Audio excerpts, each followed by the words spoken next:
Chapter 1. A routine mission gone wrong. The hum of the ship's engines provided a soothing backdrop as Lieutenant Ethan Cade leaned back in the captain's chair, sipping a lukewarm cup of synthesized coffee. The Stellar Voyager wasn't much to look at, a small cargo vessel designed for short-range missions, but it was reliable, and for a man like Ethan, reliability mattered more than luxury. He was a former military pilot who had seen more than his fair share of interstellar skirmishes and battles. These days, he preferred the quiet life of a freelance transporter, ferrying goods and passengers across the galaxy. It wasn't glamorous, but it paid the bills and kept him out of trouble. The current job was supposed to be an easy run. The cargo hold was filled with rare minerals bound for a mining colony on Gliese 581c, and his passengers were 4 alien women, each returning from a scientific expedition. The mission briefing had been brief: transport the cargo and ensure the safety of the passengers. Simple. Or so he thought. His AI co-pilot, Astra, chimed in with her usual dry humor. "Captain, you've spent the last 40 minutes staring at the navigational charts. Are you planning a vacation? Or is that your brooding pilot face?" Ethan smirked, taking another sip of his coffee. "Just making sure we stay on course. You know how hyperspace anomalies can sneak up on you." "Ever the pessimist," Astra replied. "Though I suppose it's warranted, given your track record." Ethan rolled his eyes. "Thanks for the vote of confidence, Astra. You always know how to lift my spirits." In the passenger cabin, the alien women were engrossed in their own activities. Despite being from different species, they shared a mutual respect for each other's expertise, having worked together on a joint research project for the Galactic Science Coalition. They represented the pinnacle of interstellar cooperation. Silva, the Xylerian botanist, exuded an aura of calm intelligence. Her silver hair shimmered like starlight, and her glowing blue eyes gave her an ethereal appearance. She spoke softly but carried an air of authority that made people listen when she spoke. Zatra, the Kralik engineer, was as fiery as her orange, scaled skin suggested. Her sharp, reptilian features and piercing yellow eyes often intimidated others, but her technical skills were unmatched. Naya, the Orlan linguist, was the youngest of the group, her deep violet skin and delicate facial tendrils giving her a fragile beauty. Shy and reserved, she often observed more than she spoke. Dr. Myra Loth, the Valerian physicist, commanded attention effortlessly. Her golden skin seemed to glow faintly, and her striking green eyes held a sharp intelligence. Charismatic and confident, she often took the lead in discussions. The group had little interaction with Ethan during the trip, their focus primarily on reviewing data from their expedition. Silva was documenting alien flora samples, Zatra was tinkering with a portable generator, Naya was translating fragments of an ancient language, and Myra was analyzing energy signatures from the materials they'd collected. Ethan observed them briefly through the rearview feed on the ship's console. He could hear snippets of their conversation, mostly scientific jargon that went over his head. "Fascinating bunch," he muttered. "Fascinating is one word for it," Astra quipped, "though I suspect you're more interested in their aesthetic appeal than their academic pursuits." Ethan chuckled. "Guilty as charged. But I'm not stupid enough to get involved with passengers. Rule number 1 of freelance transport: keep it professional. Rule number 2, don't crash the ship," Astra added dryly. Ethan grinned. "That's the plan." As the ship cruised through hyperspace, all seemed calm. The navigational systems showed no anomalies, and the passengers were content in their cabin. Ethan allowed himself to relax, leaning back in his chair. "This is too easy," he muttered. "Famous last words," Astra said, her tone laced with sarcasm. The ship lurched violently, throwing Ethan forward against the console. Alarms blared as the lights flickered. His coffee mug clattered to the floor, spilling its contents across the controls. "What the hell was that?" he yelled, gripping the edges of the console. Unidentified energy surge detected off the port bow. Astra's voice was urgent now. "It's destabilizing our hyperspace route. Brace for impact." Before Ethan could respond, a blinding flash of light engulfed the ship. The hyperspace tunnel fractured into chaotic, swirling colors, and the ship was thrown into an uncontrolled spin. Sparks flew from the control panels, and the artificial gravity fluctuated wildly, sending loose objects tumbling through the air. In the passenger cabin, chaos erupted. The alien women clung to their seats as the ship bucked and shuddered.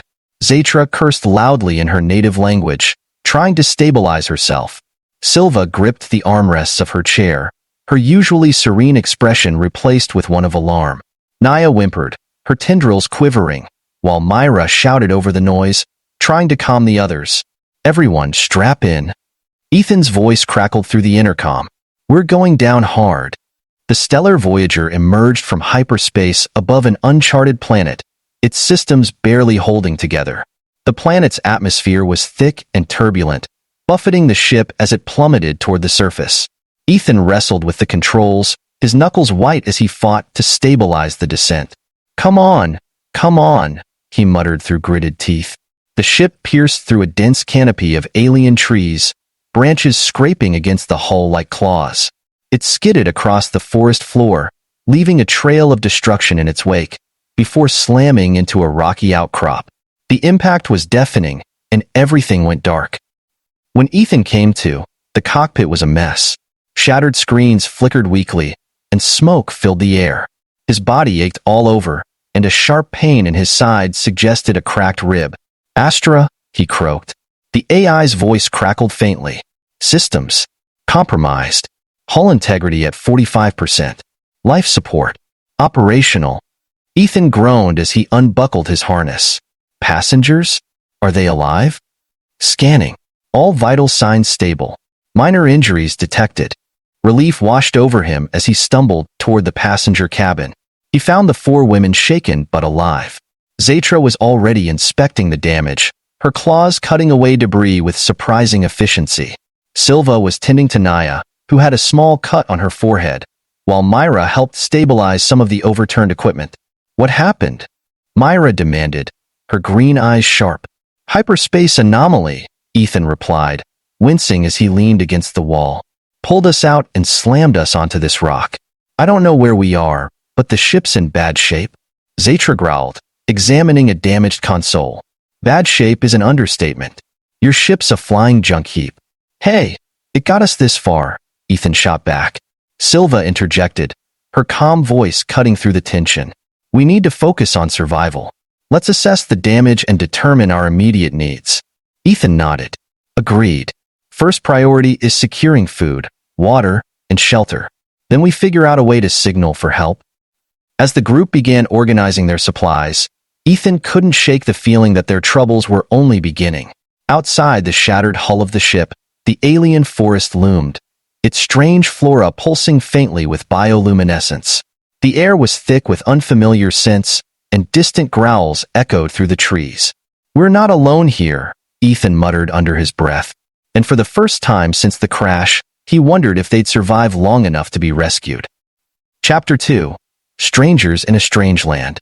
The forest surrounding the wrecked stellar Voyager was unlike anything any of them had seen before. Towering alien trees pulsed faintly with bioluminescent veins, their trunks covered in twisting, vine-like growths. A thick mist clung to the ground, swirling lazily around vibrant, glowing fungi that dotted the underbrush. The air was humid and heavy, filled with a mix of sweet, floral scents and the faint tang of decay. Distant sounds, animalistic growls, eerie shrieks, and rustling leaves created an atmosphere that was as beautiful as it was unnerving. Ethan stood at the edge of the crash site, his plasma pistol gripped tightly in one hand. Behind him, the alien women were busy organizing what little supplies they had salvaged from the wreck. His thoughts were focused on 2 things: ensuring their survival and figuring out how to get off this godforsaken planet. Tensions among the group. Zatra, the fiery Kralik engineer, let out an irritated growl as she rummaged through the remains of the ship's storage lockers. Her scaled, orange-skinned hands pulled out a damaged generator, its casing cracked and wires dangling uselessly. "This is junk," she spat, tossing it onto the growing pile of broken equipment. "We're not signaling anyone with this garbage." Ethan frowned, stepping closer. "Hey, that junk kept you alive through a hyperspace anomaly and a crash landing. A little respect, maybe?" Zatra turned her sharp, yellow eyes on him, her lips curling to reveal serrated teeth. "Respect doesn't fix this generator, human." "Enough," Silva said, her calm, melodic voice cutting through the tension. The Xylerian botanist stood nearby, holding a bundle of glowing, vine-like plants. Arguing won't help. We need to focus on solutions. Zatra, can you salvage anything usable from the ship? Zatra hissed softly, her tail flicking in irritation. I'll try, but don't expect miracles. Naya, the shy Orlan linguist, hovered nervously near the group, her violet skin glistening faintly in the misty air. I could help. Maybe the ship's database has information about this planet? If it's even logged in any records. Ethan nodded. Good idea. Check with Astra. She might have something. Myra, the confident Valerian physicist, crossed her arms and surveyed the group. Her golden skin shimmered faintly in the dim light, giving her an almost regal appearance. We also need to secure food and water before nightfall. If this forest is as alive as it looks, I doubt we'll be the only ones hunting. Ethan glanced at the distant tree line, where the mist grew thicker. I'll scout ahead. Silva, you're a botanist, mind tagging along? You might be able to tell which plants won't kill us. Silva nodded gracefully, stepping forward. Of course. Let's hope this planet is more welcoming than it appears. Exploring the alien forest, Ethan and Silva ventured into the forest, their footsteps muffled by the spongy, moss-covered ground. Silva moved with practiced ease, her glowing blue eyes scanning their surroundings with a mix of curiosity and caution. Ethan, on the other hand, kept his plasma pistol raised, his every sense on high alert. This place is incredible, Silva murmured, kneeling to examine a cluster of glowing fungi. These organisms seem to emit light as part of a symbiotic relationship with the trees. Fascinating. Fascinating, Ethan echoed dryly, until something big and hungry comes out of the shadows. Keep your eyes open. Silva smiled faintly, rising to her feet. You humans are always so quick to assume danger. That's because danger usually finds us first, Ethan replied, his gaze flicking toward a rustling bush. The two continued deeper into the forest, encountering plants that pulsed rhythmically, as if breathing, and trees that emitted soft chimes when the wind rustled their leaves. The beauty of the landscape was undeniable, but it was accompanied by an undercurrent of unease. Silva crouched near a cluster of vine-like plants with bulbous, glowing pods. These might be a food source, she said, carefully cutting one of the pods open. A viscous, amber-colored liquid dripped from the inside. She sniffed it cautiously before dipping a finger into the substance and tasting it. Well? Ethan asked, watching her with a mix of skepticism and amusement. It's sweet. And no immediate signs of toxicity, Silva said, her expression thoughtful. But we'll need to test it further to be sure. Ethan nodded. Good enough for now. Let's dash. A sudden growl cut him off, low and guttural. It came from somewhere to their left, deep in the shadows of the trees. Silva froze, her glowing eyes wide as she slowly turned toward the sound. Stay behind me, Ethan said, raising his pistol. From the darkness emerged a creature that made Ethan's blood run cold. It was feline in shape, with sleek, scaled skin that shimmered like oil under the bioluminescent light. Its glowing red eyes locked onto them, and a set of razor-sharp teeth glinted as it snarled. Back away, slowly, Ethan whispered, his finger hovering over the trigger. Silva obeyed, her movements graceful but deliberate. The creature took a step forward, its claws digging into the mossy ground. Ethan fired a warning shot into the air, the plasma bolt searing a nearby tree. The creature flinched but didn't retreat. It's testing us, Silva said softly, her voice calm despite the fear in her eyes. Don't show weakness. Ethan smirked grimly, not planning to. The standoff lasted several tense moments before the creature let out a final snarl and slinked back into the shadows. Ethan exhaled heavily, lowering his pistol. Well, he said, turning to Silva, welcome to Survival 101. Back at camp, by the time Ethan and Silva returned to the crash site, the sun or what passed for it on this alien planet was beginning to set. The sky turned a deep shade of purple, and the bioluminescent glow of the forest grew brighter, casting eerie shadows across the camp. Zatra was busy dismantling the ship's damaged components, her claws moving with practiced precision. Naya was huddled near the remains of a terminal, her tendrils twitching as she worked to access the ship's database. Myra stood at the edge of the camp, Her arms crossed as she surveyed the surrounding forest. "Find anything useful?" Myra asked as Ethan and Silva approached. "Potential food source," Silva replied, holding up the glowing pod. "But it needs further testing before it's safe." "And a big, toothy predator," Ethan added. It wasn't too friendly. Myra's expression hardened. "Then we need to set up defenses. This forest isn't just alive, it's dangerous." Zatra snorted, tossing a broken circuit board onto the ground. "Great. Stranded on a planet full of glowing trees and hungry monsters. Just my luck." Ethan sighed. "Welcome to the club. Let's focus on staying alive long enough to get off this rock." The first night, as darkness fell, the camp grew quiet. The alien women took turns examining the surroundings and making plans, while Ethan remained on edge, his plasma pistol never far from his side. The distant sounds of the forest grew louder, and every rustle of leaves sent a jolt of adrenaline through him. Despite the tension, there was an unspoken determination among the group. They were strangers brought together by circumstance, but if they were going to survive, they would have to learn to work as a team. And in the shadows of the forest, unseen eyes watched them. Chapter 3: Unseen Dangers and Unlikely Bonds. The alien forest glowed with an eerie beauty as night fell, the bioluminescent plants casting faint hues of green, blue, and violet across the camp. The air grew cooler, and the chorus of alien wildlife became more pronounced. The occasional growls and shrieks from deeper within the woods kept everyone on edge. Ethan, leaning against the battered hull of the Stellar Voyager, was on first watch, his plasma pistol resting on his lap. The group had managed to create a rudimentary shelter using pieces of the ship and materials scavenged from the forest. It wasn't much, but it would keep the rain and wind at bay. Inside, Zatra worked tirelessly to repair the ship's damaged systems. Nia sifted through ancient alien symbols on a portable console, and Silva was carefully testing the glowing pods they had collected earlier. Myra sat nearby, her sharp green eyes fixed on Ethan. "You look tense," Myra said, breaking the silence.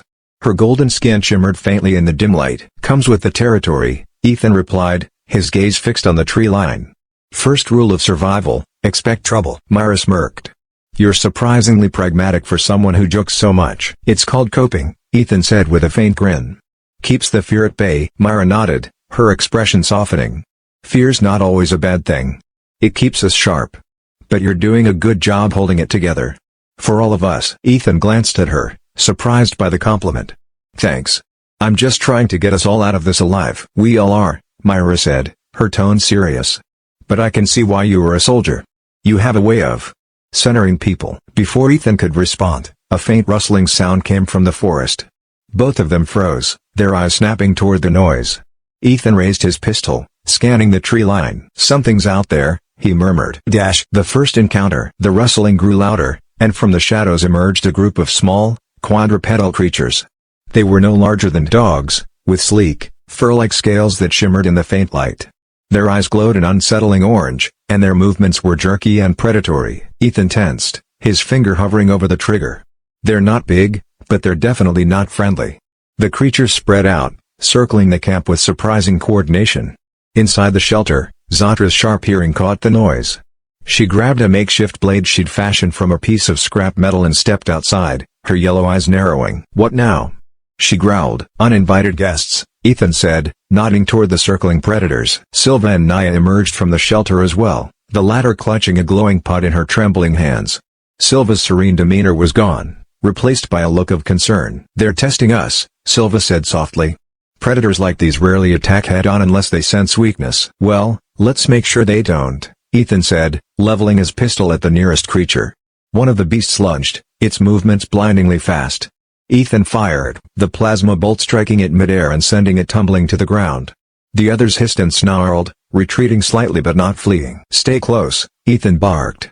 "Don't let them separate us." Zatra let out a fierce growl of her own, brandishing her blade. "Come on, you little pests. Let's see what you've got." The creatures began circling again, their movements more cautious this time. Silva stepped forward, her hands glowing faintly as she activated a Xylerian device, a small emitter that projected a high-frequency sound. The creatures recoiled, their snarls turning to yelps as they fled into the forest. Ethan lowered his pistol, exhaling in relief. "Nice work, Silva." The botanist smiled faintly, deactivating the device. "It's a deterrent, not a weapon. But it should keep them at bay for now." Let's hope they don't come back with reinforcements, Zatra muttered, flicking her blade before heading back to the shelter. Dawn in the alien forest. The group barely slept that night, their nerves frayed from the encounter. When morning came, the forest was bathed in soft, golden light that filtered through the dense canopy. Despite the tranquil appearance, the tension lingered. Ethan gathered the group around a makeshift table fashioned from a piece of the ship's hull. "All right, we've got to be proactive. Waiting here for rescue isn't an option. Zatra, how's the beacon?" The Kralak engineer scowled. "It's barely functional. I might be able to boost the signal, but we'll need a stronger power source. The ship's generator is fried." "Suggestions?"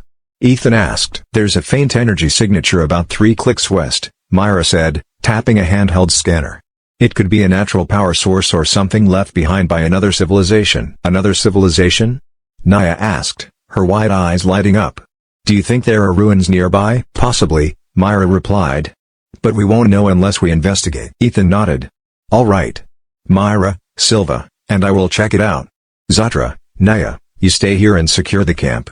If anything happens, use the comms." Zatra snorted. "Don't worry about us. Just don't get yourselves killed out there." Exploring the unknown. Ethan, Silva, and Myra set out toward the energy signature, navigating the dense forest with caution. The terrain grew rougher as they moved west, the bioluminescent plants giving way to jagged rocks and strange, crystalline formations that jutted out of the ground. The faint hum of energy grew louder, and the air felt charged, like the moments before a storm. "This place is alive in ways I didn't expect," Silva murmured, her eyes scanning the glowing crystals. "The energy here might not be natural. It feels directed." "Directed how?" Ethan asked. "Like someone or something created it," Myra said, her green eyes narrowing. They continued until they reached a clearing, where a massive structure loomed before them. It was clearly artificial, its smooth, metallic surface covered in strange symbols that glowed faintly. The structure pulsed with a rhythmic energy that matched the hum in the air. "What is that?" Ethan asked, his voice low. "A relic," Myra said, her tone odd. "This is ancient tech. Valorian, maybe even precursor level." Silva stepped closer, her fingers brushing the symbols. "This could be the power source we need." Ethan's instincts screamed caution, but he knew they didn't have a choice. "All right. Let's see if we can use it without waking anything up." Chapter 4, The Awakening. The massive structure towered over the clearing, its smooth, metallic surface gleaming faintly under the golden light filtering through the canopy. Symbols etched across its surface pulsed in an irregular rhythm, as though alive. Ethan, Myra, and Silva stood at its base, their gazes fixed on the mysterious monument. "This is old," Myra said, her voice tinged with awe. "Possibly older than any civilization we've encountered. It's dormant, but there's definitely power running through it." Silva knelt near the structure, her glowing blue eyes studying the crystalline veins that wrapped around its base. These crystals seem to be siphoning energy directly from the environment. If we can tap into them without disrupting the system, it could power the beacon. Ethan glanced around the clearing, his hand resting on his plasma pistol. The air felt charged, and the hair on the back of his neck stood on end. "I don't like this. If it's been dormant this long, why hasn't anyone claimed it? Feels like a trap." Myra smirked, her green eyes gleaming. "Sometimes, risks are necessary. Let's get closer." Famous last words, Ethan muttered, following the women as they approached the base of the structure. The key to survival. The trio began examining the structure more closely. Myra, ever confident, activated her handheld scanner, which emitted a low hum as it mapped the monument's energy signature. Silva carefully extracted a shard of glowing crystal, her movements deliberate and precise. "These crystals are stable," Silva said, holding the shard up to the light. "They seem to store energy rather than generate it. If we can harness even a fraction of what's in this structure, it might be enough to fix the beacon." "And what's the downside?" Ethan asked, his eyes scanning the tree line for any signs of movement. Silva hesitated, glancing at Myra. The Valorian physicist frowned. "The downside is that we don't know what powers this structure or what might happen if we disrupt it." Ethan sighed. "Great. So either we die waiting for rescue, or we die because we woke up an ancient death machine." Myra chuckled softly. "I didn't say it was a death machine. It could just be temperamental." Comforting. As Myra worked on stabilizing the crystal shard, Silva continued her analysis of the structure. Ethan kept his distance, his instincts screaming at him to be cautious. Something about the monument felt wrong, as though it was watching them. The Awakening. Silva's delicate fingers brushed one of the glowing symbols, and the structure pulsed brighter. A low hum filled the air, and the ground beneath them trembled. Ethan's hand shot to his pistol as he stepped in front of Silva. "What did you do?" he demanded. "I didn't do anything," Silva said, her voice rising. "I just touched it." The pulsing symbols lit up in rapid succession, and the entire structure began to glow. The rhythmic hum grew louder, vibrating through the clearing. Myra's scanner started beeping wildly. "Energy levels are spiking," Myra shouted. "Whatever it's doing, it's waking up." Ethan gritted his teeth. "That's it, we're leaving now." Before they could move, a section of the structure slid open with a hiss, revealing a dark, cylindrical chamber. The air around them grew colder, and an eerie light spilled from within. A deep, resonant voice echoed through the clearing, speaking in a language none of them recognized. "What is it saying?" Silva whispered. Naya's voice crackled over the calms.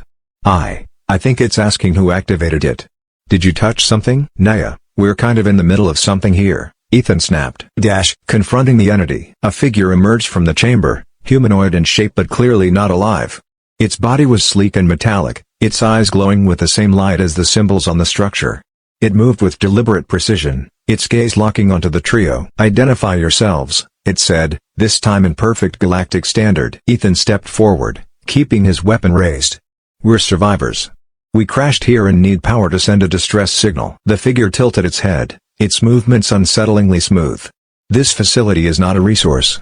It is a repository of knowledge. Accessing it without permission is a violation." Silva stepped forward cautiously. "We didn't mean to disturb your system. We only need a small amount of energy to power our beacon. Please, we mean no harm." The entity's glowing eyes narrowed. "Energy cannot be taken without consequence. You have awoken the Watcher." Ethan's grip tightened on his pistol. "And what exactly does the Watcher do?" The figure straightened, its voice growing colder. "The Watcher preserves balance. Intruders disrupt balance. Intruders must be contained." The ground trembled as the structure emitted a piercing sound. The glowing crystals around its base began to crack, and the forest around them darkened as the bioluminescent plants dimmed. "Run," Ethan shouted. Escape and revelation. The trio sprinted back toward the camp, the forest coming alive with hostile energy. Shadows twisted and moved unnaturally, and the once distant growls of predators seemed to close in from all sides. Ethan fired several shots into the darkness, the plasma bolts lighting up the trees but hitting nothing. At the camp, Zatra and Naya had already armed themselves with makeshift weapons. Zatra growled as she saw the others approach. "What the hell did you bring back with you?" "No time to explain," Ethan barked. "Get the beacon ready, we're leaving." The forest exploded with movement as the entity emerged, followed by a swarm of shadowy constructs. They moved like smoke, shifting and reforming as they charged the camp. Ethan and Zatra fought side by side, their weapons barely slowing the advancing swarm. Silva and Naya worked frantically to stabilize the crystal shard and connect it to the damaged beacon, while Myra barked instructions. "Almost there," Myra shouted. "Hold them off." The entity stepped forward, its voice echoing over the chaos. "Balance will be restored." "Not today," Ethan growled, firing a concentrated plasma shot directly at the entity. The blast hit its chest, staggering it momentarily. It wasn't much, but it bought them time. The beacon sputtered to life, emitting a high-pitched whine before sending out a burst of energy. The shadow constructs recoiled, their forms disintegrating in the light. The entity paused, its glowing eyes narrowing. "Signal sent," Silva cried. "It's done." The group huddled together as the entity retreated back into the structure, its voice fading. "Balance has been disturbed. Consequences will follow." A fragile victory. As the forest fell silent, the group collapsed to the ground, exhausted and battered. The beacon's signal continued to pulse faintly, a beacon of hope in the darkness. "Let's hope someone answers," Ethan said, wiping sweat from his brow. Silva nodded, her expression somber. "We've disrupted something ancient. I only hope we can leave before it retaliates." Myra placed a hand on Ethan's shoulder. "You kept us alive, Cade. That's no small feat." Ethan managed a tired smile. "Just doing my job." For now, they had survived. But the Watcher's warning lingered in the back of their minds, a reminder that the planet, and its secrets, were far from finished with them.